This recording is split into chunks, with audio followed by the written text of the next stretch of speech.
I'm Carol Looper, a member of the Columbus Metropolitan Club Board of Trustees and a retired reporter.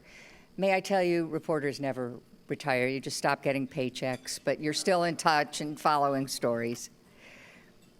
Very good to see you all today. Today our forum is called Be the Boss. It will focus on the importance of supporting entrepreneurship to foster an economically vibrant community. Small business is the heartbeat of America, and for far too long, the Midwest in particular has lagged behind both coasts in encouraging business startups and self-employment. Being your own boss can be very challenging, but it can be lucrative and satisfying in many ways. But how do you get started? What resources are there available for you to go your own way?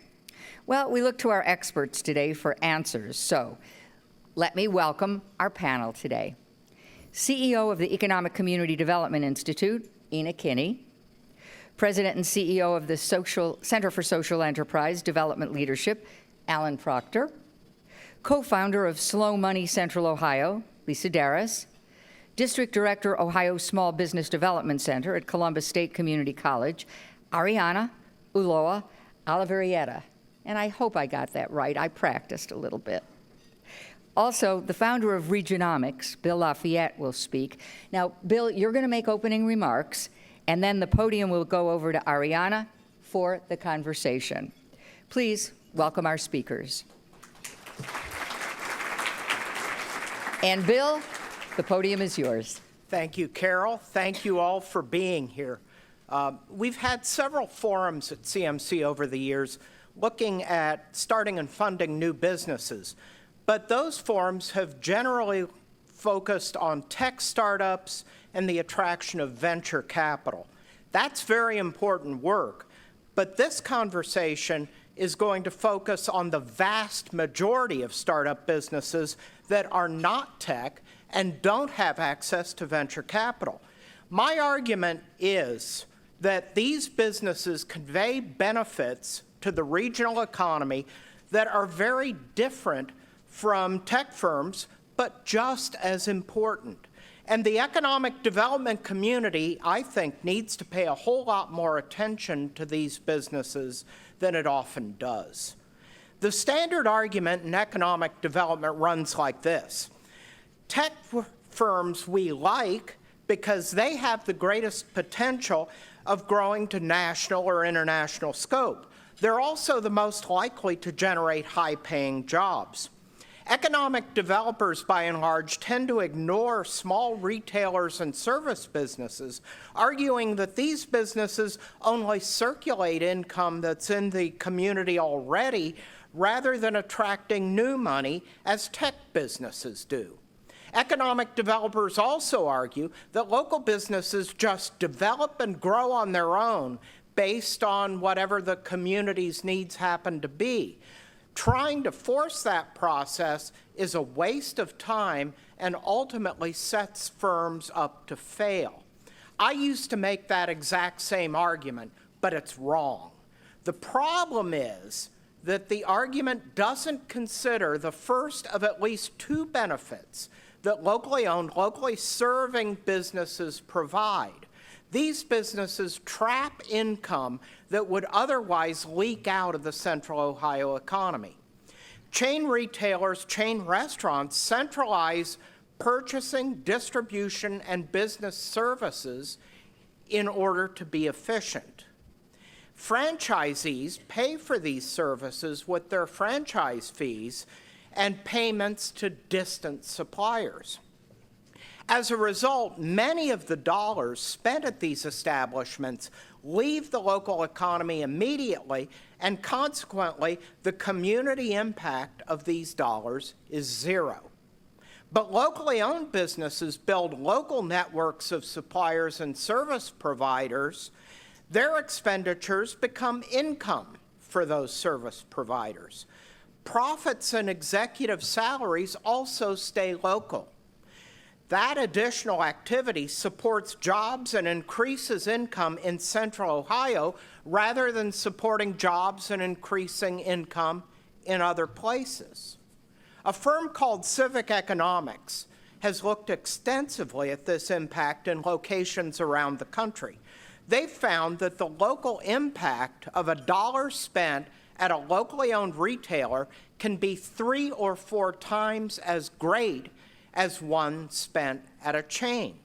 So if we assume that the difference in this impact here in Columbus equals the national average, a 10% shift in total retail and restaurant spending to local businesses translates to more than $1.1 billion with a B that stays in Central Ohio rather than going elsewhere.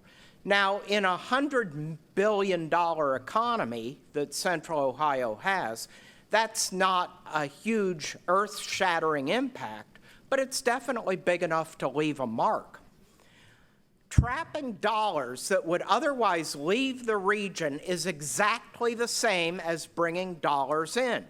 That's why that argument that economic developers make often is wrong, and why building local businesses is, in fact, a valid economic development strategy. The second benefit of building local businesses is that these businesses can meet local needs more effectively and help make our community different from other places. Local owners live in our community and understand their customers and tend to develop unique products and services based on that understanding. What people in Columbus might want is likely to be different from what people in Indianapolis want. Local businesses reflect that difference. That both meets the needs of our community and preserves and elevates Central Ohio's uniqueness.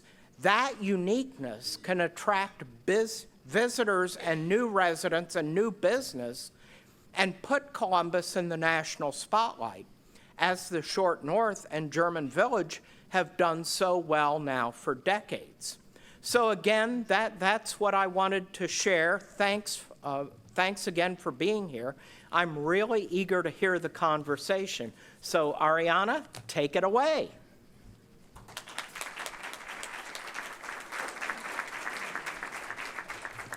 Hello, everyone.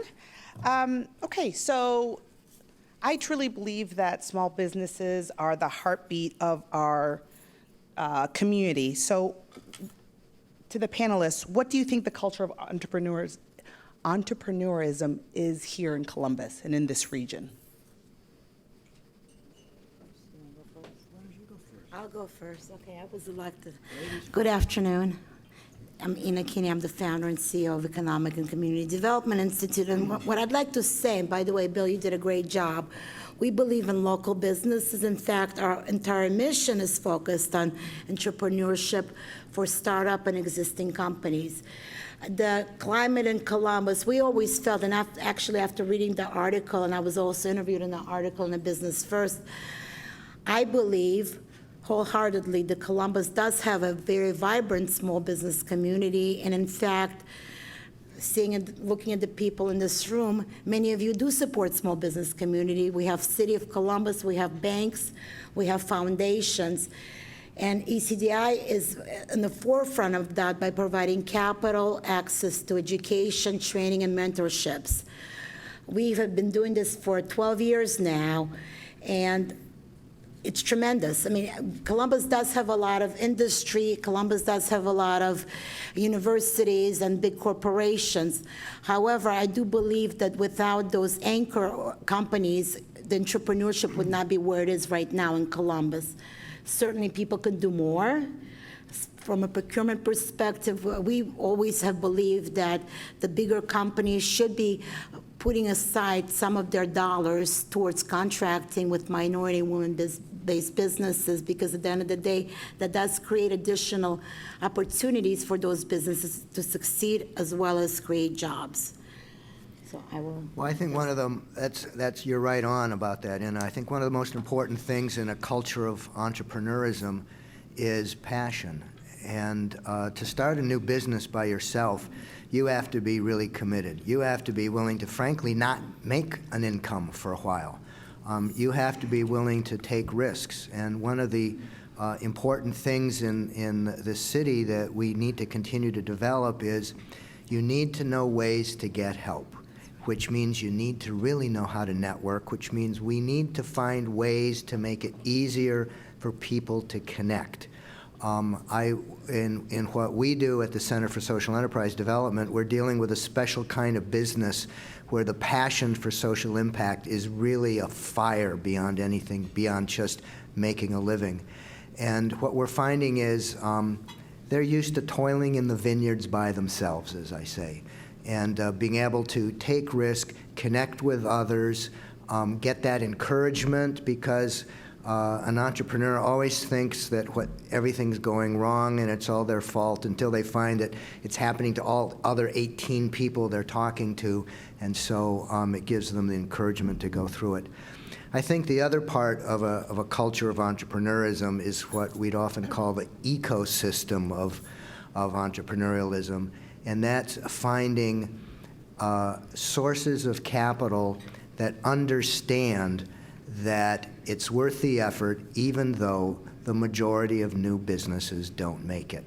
But while they were trying to make it, they did create jobs, they did produce a product, they did help our economy. So the idea that something failed is not a failure, it's just the entrepreneurism. If you look at the tech space, you'll find that their failure rate is 60 to 75% or more. But we think it's a sure thing. It's actually starting a small business is probably more of a sure thing than trying to create the new Facebook. So I'm Lisa Daris, and this forum is very timely today because the first article that I read this morning as I was going through my social media feeds was an article about Dole and how they have covered up a listeria issue that has been going on since 2014. And the article, of course, cited a small business, not so small anymore, but it cited Jenny's Ice Cream, home-based here in Columbus, and it juxtaposed the two. I mean, we have the same situation. Jenny's entrepreneurship, her spirit of entrepreneurship, took on that issue in the right manner and dealt with it, where you have Dole light years away from probably what people consider as an entrepreneur type of company, covering it up time and time again until it leads to issues going on in Springfield, Ohio. So I can tell you in answer to the question about what is the culture of entrepreneurship, it is a culture of transparency and a culture of honesty and a culture of integrity. And that is really what drew me to Slow Money, which I'll get to talk to a little bit more here during this afternoon. But to me, that really is what the culture of entrepreneurship is. And Jenny's Ice Cream is a shining example of it. So why is the Midwest so behind? Is it culture, or is our community risk adverse? What do you think the issues are? Where to begin? Let me just talk about this special area of social entrepreneurship. I think one of the reasons we're so behind is that the only ones we've really seen locally have been very well-established nonprofits that could self-fund. So there was no need for publicity. The old social enterprises in town are Goodwill, Life Care Alliance, even Pearl Interactive Network, which is the largest in town. It's in 23 states, $14 million. Have you heard of it? They had to bootstrap. Bootstrapping is you grow by creating your own savings, growing and reinvesting. So most of the social enterprises in town, we have a directory online. I encourage you to check it out at cincohio.com. There are over 85 that are currently operating in town, and do we really know about them? So I think one of the reasons we're so behind is we don't put enough effort into finding out how we can buy local. In social enterprise, if you go to our directory and you want to have an event, buy coffee, get health care, buy a book, you name it, you can give it to a local business that not only creates local jobs but creates social impact, much like a nonprofit. So a lot of the reason we're behind is we just don't talk about it. We need to celebrate it. Mayor Coleman talked about we have to brag about ourselves. I think we need to start bragging more about our small businesses. I agree. So thank you. Good job. You mentioned the ecosystem in Columbus. I think Columbus, as I said earlier, is a phenomenal city that does support entrepreneurs, but I think there needs to be more players in the arena, if you will, that are supportive of those endeavors. I mean, I'll give you an example. We have City of Columbus, we have Franklin County who are very involved with entrepreneurship and in fact fund organizations such as ECDI who can provide technical assistance, training, and access to capital. However, what I haven't seen in Columbus as much as I've seen in other cities is larger corporations that are involved in this endeavor. I talked about setting aside specific dollars for procurement, for contracts. Foundations should also be involved in developing loan funds and also investments within the local communities to support the entrepreneurship, because I think it comes back down to money. People are starting businesses, many of them, like you said, are doing it by the bootstraps. However, in order to really create significant jobs, you have to have access to capital. We have Jackie Winchester here from one of our partner banks, PNC, and we have many banks that invest money in ECDI that we can in turn put back out in the community.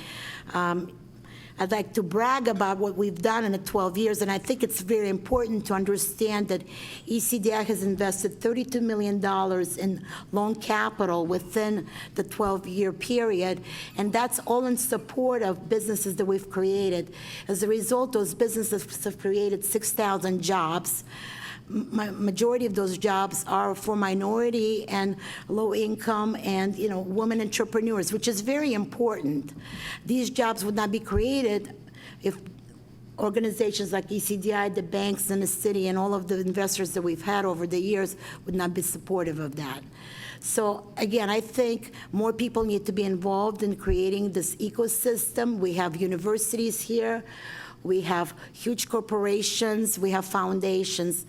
This week is a small business week. It puts focus on what we do as a community. I think these small business weeks should be happening all the time. It's not once a year that we focus on that. We should make it a practice to buy local, shop local, and also invest local, and that's what ECDI stands for. I would just echo those sentiments. I think sometimes I question whether some of the spirit of competitiveness is a little too strong in the Midwest because it tends to sometimes isolate small businesses, and we're not talking to each other as much. So thanks to the folks out there like ECDI who create forums for small business entrepreneurs to talk and to exchange ideas. I also really agree with the idea of having some of the larger industries shepherd some of the smaller businesses. For example, the Kogo Bike and Mutual Medical partnership here in town. Bike sharing is a big deal for a city like Columbus. There's lots of cities that are similar to Columbus that have that, and it took us a while to get there. So it's those types of partnerships that we really need to cultivate and see more of that happening in order for those small businesses to thrive. So. Great. So at the Ohio SBDC at Columbus State, we focus on providing new business owners and existing business owners with all types of advising, startup capital, et cetera. So last year we facilitated $34 million in financing. And we time and time again, we see that as being one of the biggest obstacles for new business owners or existing business owners. What are your thoughts about that, and what other obstacles do you see for small business owners? As I mentioned earlier, financing, and you agreed to that, is one of the key components. It's as important for a business to get, we don't want them to borrow too much, but too little also causes problems. throughout the life of the business. We just have to be very proactive. It's not only financing, but like I said, it is a big piece of that. I think the training, the mentorships are very important. At ECDI, we have a Women's Business Center, which focuses specifically on women-based entrepreneurs by providing them mentors, by providing them space, in essence, an incubation space. Many times when businesses just start, they need space, they need help with licensing, bonding, insurance. There's so many things, creating cash flows. And I think, again, we have to embrace their needs as a community so we can all help them together as a group. Financing, although, is very important. And our average loan continues to be about $28,000. We go up to $350,000. However, that space between, $15,000 to $75,000 is what we see for a startup business. For more existing businesses that are trying to expand, they get in a little bit in a higher range. I think one of the other things that would be great to develop in our city is we're really been focusing on institutional sources of capital. And by definition, institutional sources of capital fall into pots. They fall into criteria. And so does your business meet the criteria for this, whether it's a location or who owns it or the nature of it or who you hire? And one of the things that I find really kind of exciting is the real energy in entrepreneurship now is in the under 35 population. And the under 35 population is a potential source of capital from individuals. It started with crowdfunding. The SEC is changing its rules now to make it more possible. I'm pretty excited that this summer, I think the formal announcement date has been set, Kiva Columbus is coming to town, which is a very small microloan program up to $5,000, interest-free. But what makes it work is it's peer-supported. It's kind of underwritten by your colleagues and friends rather than by the rules that are set up by a regulation or something else. What we're also, one of the things that we're trying to do in our center is to get more women involved in angel investing, that is, individuals taking risk. We're having a visit next Tuesday from a lady from Pipeline Angels, which is a program out of New York City that's committed exclusively to introducing women to angel investment in women-owned social enterprises, so that they'll it's a toe dip approach, because we're not going to make a difference if we depend on just institutional sources. Institutions have too many constraints on them by law or regulation to really be able to adapt to truly innovative new ideas. So, Alan, thanks for that segue, because that's exactly what Slow Money does. So Slow Money creates a community around investing in small businesses in the agricultural sector. So the tagline for Slow Money is investing as if food, farms, and fertility mattered. And taking that and going a little deeper with that, we see this romantic idea based around all the farmers markets. I mean, the farmers markets across the nation, especially here in Ohio, have increased something like 7-fold in the last few years. And it's a very romantic idea, but the fact of the matter is that a lot of those farmers, to get the produce and to get a person to staff that booth, sometimes does not make a good business model. So we ask people, if you're shopping at a farmer's market, and you'd like to do more to support your local farmer, here's how. And so we connect people through outreach and education, and we talk to them about things like self-directed IRAs and ways to infuse capital into your community farm or your food producer. And speaking of Kiva, Kiva rates the agricultural sector as the top successful rate for repayment of loans. Because let's face it, if you're a farmer, where are you going to go? You're connected to that land, right? I mean, that is your community. And so you're going to be very careful to pay that money back to your own community. So Kiva is a great thing for the city. I'm actually an entrepreneur myself, although I'm a little over 35 years old. But we received a Kiva loan, which was fantastic. Forge Columbus has really perpetuated the Kiva relationship with the city of Columbus, which has been fantastic. But I think one of the things, just to kind of get back to the question, is what are some of the challenges? It really is that non-institutional access to capital. When farmers go to a bank and ask for capital, it's high risk and high rates. And that makes a big difference when a person is starting out with a small organic farm. And so money is there to fill that gap. If I may, one more thing, I'm sorry. ECDI, about 5 years ago, we developed a program or investment tool, if you will, went to the state of Ohio and did a filing with the Department of Commerce.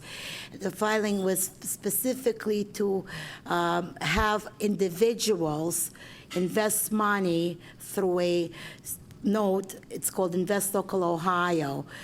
To date, we have raised about $700,000 through ILO. I hope my figures are right, by the way, guys. And an individual can invest a minimum of $1,000 and as much as they would actually want. And we pay back those investors on a 3-year note. It's a 2% back investment. And on a 5-year note, it's 3%. What it does is it allows us to engage local individuals that are shopping local. We want to keep the money back in our communities. So it's a great opportunity to actually see the businesses that you're assisting, and it's a great opportunity to also help those businesses create opportunities for themselves and have access to capital. So we need more of those type of I keep on doing this, I apologize. We need more of those type of products available within our communities so we can assist those entrepreneurs in the startup stages. So given our community, what do you think are the opportunities for someone that is thinking about starting a business? Where would you point them? Like, what industries would you point them to that would make sense here in Columbus, given that we're very service-oriented?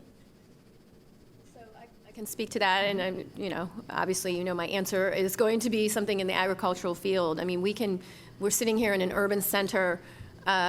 You can drive 20 minutes in almost every direction and see a functioning farm here from Columbus, Ohio. The fact that we're having issues right now, big issues with the water up in Lake Erie caused by the runoff of the fertilizers, something has to change with the way that we're approaching agriculture. And the door is wide open for an entrepreneur, and there are some that are looking into this, but we need more. We need more folks who are looking into better ways to raise agriculture that doesn't pollute our waterways. So that would be my recommendation. I think one area of tremendous opportunity is, frankly, the nonprofit sector embracing social enterprise. We're familiar with many examples of nonprofits who want to be able to do more for their mission, but philanthropy just can't keep up. We have Goodwill stores generate over $1 million a year per store so they can do their rehabilitation programs. AIDS Resource Center, now named Equitas, has created a for-profit pharmacy that, after just 3 years, is throwing off over $1.5 million that can support services you don't need philanthropy to do. Just within sight of us, COSI Columbus, in the last 10 years, has grown 50% without having to increase its fundraising by $1. So in many ways, we look at our nonprofit sector to do so much for our community. They can embrace entrepreneurship to be able to supplement that. And we could give examples after example after example of that. I think one of the other things in terms of opportunities is I think it might be a mistake for someone who's looking to go into business to kind of say, what's the best field to go into? Because that conversation says high tech. I think the most important thing, and what we see when we work with people trying to start a business is you have to make sure there's a demand for what you're doing. The thing that makes entrepreneurship so different is it doesn't matter what you think they need, it's what the customer thinks they need. So the most important thing, I think, in looking for opportunities is to see what do people want and what's missing, and do you have the idea and the passion to be able to address that? I think passion is probably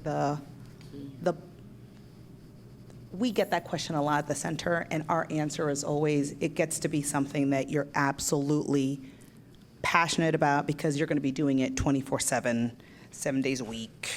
Enjoy it. 25/7. Exactly. Yeah, for sure. Okay, so in a few minutes, we're going to be moving on to audience questions. So final thought, how can a startup best position themselves for success?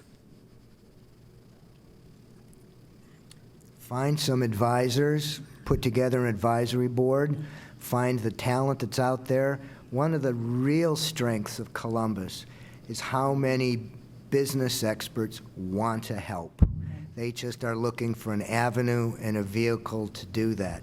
Our town has never been good at setting up a good mentorship program, and if anyone has some great ideas of models that have worked elsewhere, and I'm not talking about get coffee every month with someone to talk about how to grow up. We're talking about business advice, how to solve a problem, very focused, and how to make it work. We'd love to have ideas on a model that could really work in this city.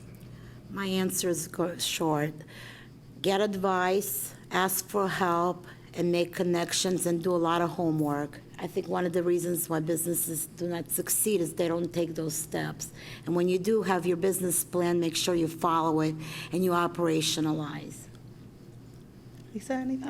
It's a quote from someone, I'm not going to remember who it is, but entrepreneurship should be aimed at creating the world that you want to see in your life. And if you can do that, then I think you'll be successful. Great. So it's CMC's tradition to take audience questions. Please state your name, ask your question, and we thank you in advance for not making long editorial comments.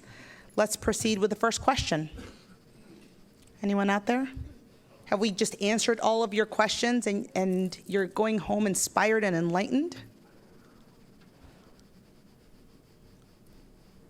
Hi, I'm Pat Schmucky-Barker, and Ariana, I'm curious if you could tell us some of the types of for-profit small businesses that your organization has funded. Honestly, what I love about my job is it's never the same day twice. So last year we saw anything we have 4 centers under one roof. We have the Ohio SBDC that provides core services, so advising, classes. We're teaching like 200 days out of the year. And then we provide referrals. So if you're looking for a small business, CPA, attorney, et cetera, we provide those referrals. We have the manufacturing center that works with manufacturers who are creating widgets all the way to light industrial manufacturing. We have the Latino Center that provides all of our services in English and Spanish. So if you'd like to come out and learn how to start a business in Spanish, we welcome everyone. And then the International Trade and Assistance Center that, once you prove your product or service here in the States, the next step, if it makes sense, obviously, is to go abroad. And so we work with the state of Ohio on mission trips to China, South America, Europe, depending on what makes sense for your business. So because of all of those services, we work with independent contractors that are consultants all the way up to, we have helped facilitate a lot of the well-known names here in Columbus. The beauty of our job is our industries are all over the place. Like I said, our mission is to provide services for small business owners, and technically the SBA's definition of a small business is anyone under 500 employees. We probably work with, the maximum is probably 100 employees, because then at that point, we pass them on to advisors that can work with them on a greater scale. But we work with absolutely everyone. Inna, can you tell us about a few of your businesses that you've also funded? Yes, I can, absolutely. There's been so many, but I'm going to focus on Chris Crater. Chris came to us 5 years ago, and we gave him his first loan. He was starting his first restaurant in German Village, and the name of the restaurant is Harvest Pizza. Okay, my memory is going, You know what, he didn't have much collateral. In fact, he always says he used this like 1980-something Nissan as collateral. We gave him his first loan. I think it was like $15,000, $20,000. That was his first loan. Then Chris, you guys, I'm so sorry. Chris came back to us to open up his second restaurant, which was another Harvest Pizza, thank you. We gave him a loan for that. Then Chris came back to us for his third restaurant, Sycamore. Thank you, Douglas. Yeah, it's great to have your staff here. Sycamore. Since then, Chris has opened up, I think, 5 restaurants. We've invested $350,000 in his businesses. Chris has created 180 jobs, that I know for a fact. And Chris also got a loan from a bank about a year ago as a result of ECDI's investments in him. His businesses are now, he's made $10 million, his company is worth $10 million, and just recently we have made an equity investment, so we actually partnered with Chris, and we have a 34% ownership in his latest endeavor, which is downtown Columbus, and it's called, what? Paloma, that's right. That's his new endeavor in Italian Village. So what I'm saying is these are the type of entrepreneurs, they're everyday Main Street businesses. Truckers, home health care, retail stores. That's what we do every single day of our week, and we invest money in them. That's the main thing that separates us from others, is we put money into those businesses. And let me give you some examples of other startups. Many of you have heard of Hot Chicken Takeover. They started with a Kickstarter campaign.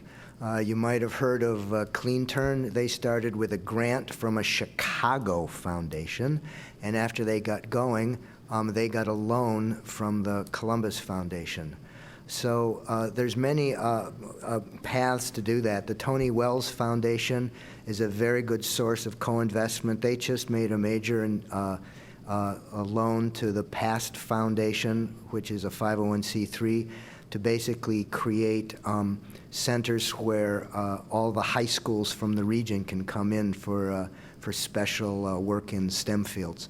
So these are all different sources of capital that are starting to become available in a slow trickle, and hopefully we'll be able to build it up into a bigger flow. I'm going to just jump in real quick and just say that Slow Money has funded places like Acre Restaurant and a goat cheese creamery located in Northeast Ohio. We funded a green bean picker for a farm here near Columbus. So those are the kind of loans that we are catalysts for. Good afternoon. My name is Allison Goebel. I'm with the Greater Ohio Policy Center. And my question is this. So Columbus, like other cities, are interested in retaining millennials. Millennials these days have very high student loan debt. And I'm wondering, how do we keep these folks who look like very high risk on paper interested both in the city but also into the pathways that you're talking about? And while certainly crowdsourcing and kickstarting campaigns can help some of them, at the end of the day, some of these entrepreneurs or to-be entrepreneurs need capital, and that, student loan debt and other personal debt may prevent them from even considering it or even being considered as a possible investment. I can go ahead and answer that. We work with a lot of startup businesses. In fact, startup businesses make up majority of our loan portfolio, about 65%. Oftentimes, they don't have collateral. Oftentimes, they do not have guarantors. The money that we lend, majority of it comes from the money that we borrow from banks, from SBA, we have 48 sources of money.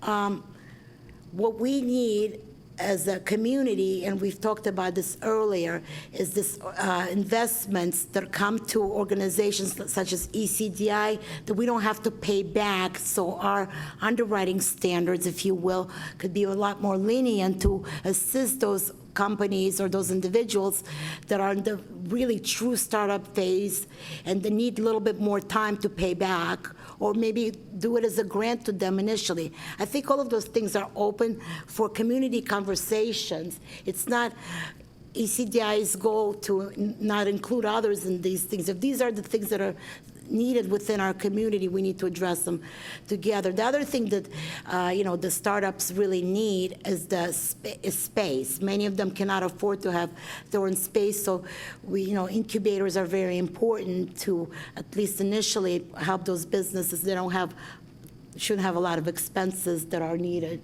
in order to have a startup. We're getting a lot in shared spaces. There's the Idea Foundry, Bottoms Up Co-op is going to start. ECDI has an incubator. There's many models that are creating on that, but equally important, I think, for an individual who has a lot of student debt, the problem they have is most of the institutional sources of capital will ask for a personal guarantee, which they're in no position to provide. That's why what we need is angel investors, individuals who are willing to take a risk on a business concept without requiring personal guarantees, which is not what's required in the angel investment world. But we're still developing that. We've mostly done it in high tech here in town. We need to develop it. A number of people are working to develop angel-like funds. We're working on one for social enterprise called the CINCO Fund. I know Paul Profit is working for one through Sundown Rundown. The note program that you have is terrific, Inna. But fundamentally, we need to break away from the personal guarantee. As I said earlier, institutional regulations force that, and someone with a lot of student debt just does not have access to it. So a lot of our advisors are reform bankers. I'm one of them. And our organization works with a lot of the financial institutions here, but we also pride ourselves on working with other financial institutions outside of Columbus that tend to take a little bit more risk. We have a bank down in Florida that our partners here like to work with. It's called Celtic Bank. They are an SBA lender. They're non-depository, so we get the loans from Celtic, and then the local institution can continue to keep the depository relationship here, which is great for our funders. But then we also, we work with a lot of the CDFIs that all of these by nature are willing to take a little bit more risk than the traditional banks. The idea is for us to get them started. And the big reason that the banks ask for a personal guarantee is it keeps the business owner engaged.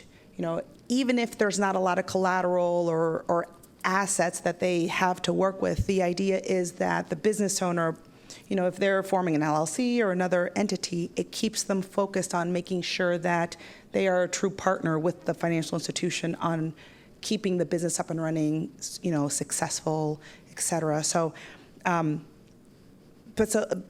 idea with our center is if we can't provide them conventional financing to start out with, then we work with all the other institutions, and then once they hit the 3-year mark, which most conventional banks consider that to be the startup period, after they hit the 3-year mark, they have a greater chance of getting financing through our local institutions. And so that's always our goal, to get them into the financial institutions where the cost of capital is not as high. That's the hardest part. That's that first 3 years you have to get through. Oh, yeah. Yeah, for and I think one of the realities is one of the biggest impediments to entrepreneurship is to know by starting a company you're risking personal bankruptcy. And that's why we really need high-risk capital to the business that doesn't really tie into your personal finances. And frankly, all the entrepreneurs that I'm working with are putting their heart and soul and butt in it. We don't have to worry about them needing a personal guarantee for them to still focus. Exactly. Well said. I think we have more questions. Yeah. Hi, Paul Profit, Sundown Group. Alan stole some of my thunder, but that's okay. So really kind of the elephant in the room that we've kind of danced around for the success of entrepreneurship here in Central Ohio is kind of the lack of early stage risk capital, not loans, but actually the angel investors that Alan has alluded to. So for the panel, what are some of the strategies to try to get these accredited and institutional investors off the bench and into the game? And then as kind of a follow-up to the audience, if you're an accredited investor over $1 million, excluding your house and net worth, $200K in revenue for the past 2 years, or $300K with your spouse or partner, why aren't you guys in the game with investing in startups and entrepreneurs? So That's going to be my answer, by the way. Well, I think it starts out by having these type of forums, right? Unless we educate, unless we inform and really put together a strategy as a community, nothing's going to happen. So I challenge all of you to put your money where your mouth is. Is that how they say it? Anyway, we all have to be involved. You know, I've invested my own money, my children's money, in ECDI's loan funds because they earn more than the conventional money that we have with depositories. You know, we pay 2 to 3%, and the money stays local. So I guess my job is to fundraise right now, right? So come and see us, come to ECDI and invest your dollars. It will make sure you get paid back and the dollars stay within a community. And we'll leverage those dollars, a minimum of what, 8 to 1, we say, 8 to 1, and under those dollars go towards administration. So that's one thing that we can do. The other thing is we need to convince the larger corporations and foundations to create these angel funds and to have leaders within our community. You know, I could say anything I want, he could say whatever, but I think we need some champions that are, you know, strong and that have people will follow them, right? That's what we need. We need champions within this community. So who's signing up?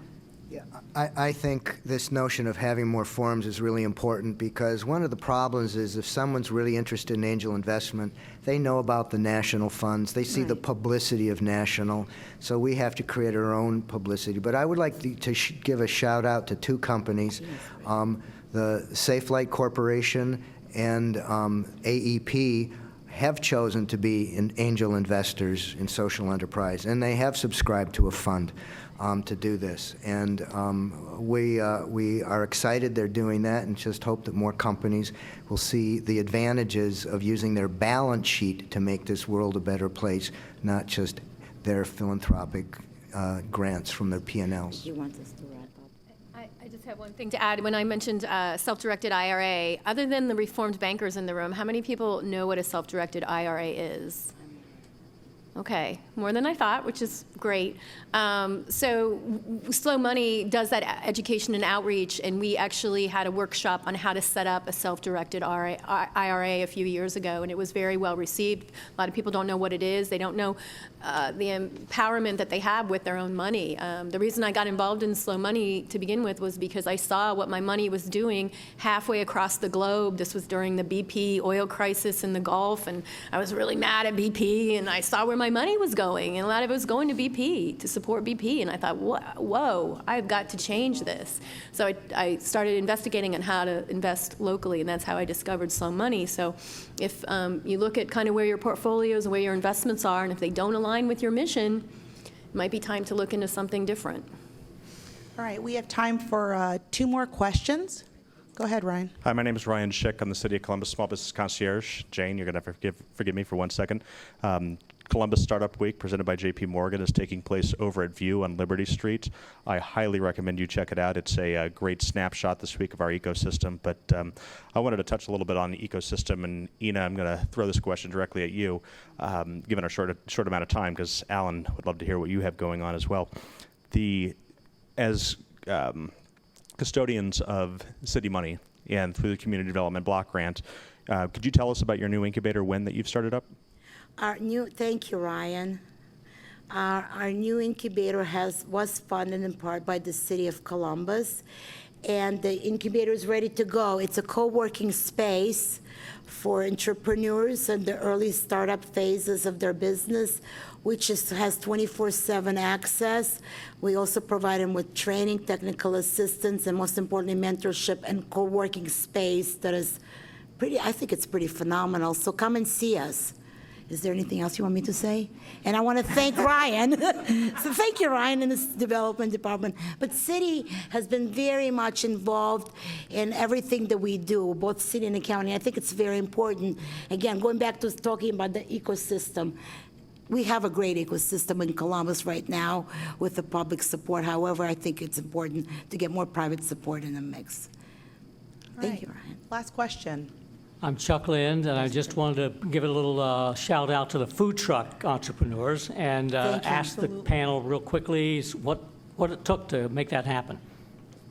What's the question? I'm sorry. What What it made the took. food trucks work? I mean, it's What? the next, Oh, it's the okay. next up and coming industry. I mean, and we've had quite a few clients that, you know, we've sent over to ECDI for kitchen space, and they're doing really well. And it's a fantastic way for entrepreneurs to test out different new products to see if it's something that will work here in our community. I mean, and that's why, you know, ECDI, the commissary, shoot, I'm missing one. That's all. You don't need to talk about anybody. Commissary and, sorry? The kitchen. The kitchen, the kitchen. The kitchen. I'm thinking of another one. But yeah, I mean, we send them down to ACENET as well. And it's been, Right. it's a fantastic opportunity for those that want to test out, you know, possibly owning a restaurant someday.